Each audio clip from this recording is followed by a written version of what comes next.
kupitia ofisi yetu hii ya uratibu wa miradi ya World Bank tumenunua magari 27.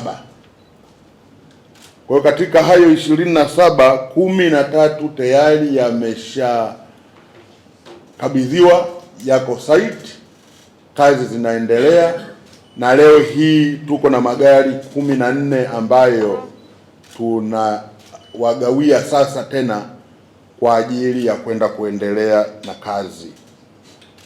Ndugu zangu, hivi vyombo vimetumia fedha, na fedha hii ni fedha ya umma. Maelekezo yangu kwenu mameneja ambao tuko nanyi leo hapa na wasimamizi wa mradi ambao tuko nanyi leo hapa kwenye hafla hii fupi ni kwamba magari haya yaende yakatunzwe.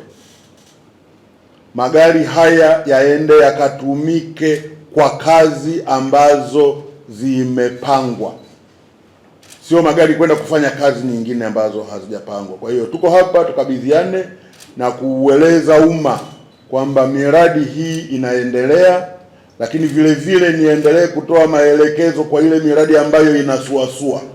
Hatutasita kusitisha mikataba kwa mujibu wa sheria.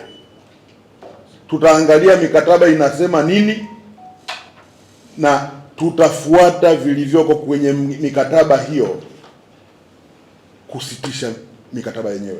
Niwaombe na kuwaelekeza wakandarasi walioko site kufanya kazi kwa mujibu wa mikataba.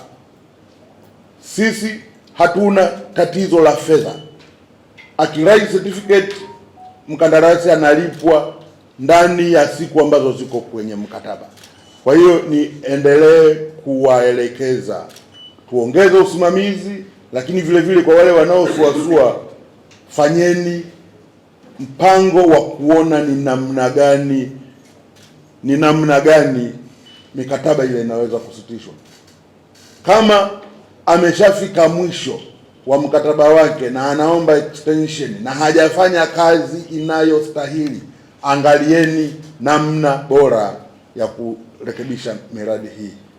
Hali ya yote, tunapenda sana kuishukuru serikali yetu ya Jamhuri ya Muungano wa Tanzania kwa maana ya awamu ya 6 kwa kutukabidhi vitendea kazi kwa maana ya magari kwa ajili ya usimamizi wa karibu wa miradi ya TACTIC kwa upande wa Taiwan, kwa sisi waratibu ambao tunatokea TARURA.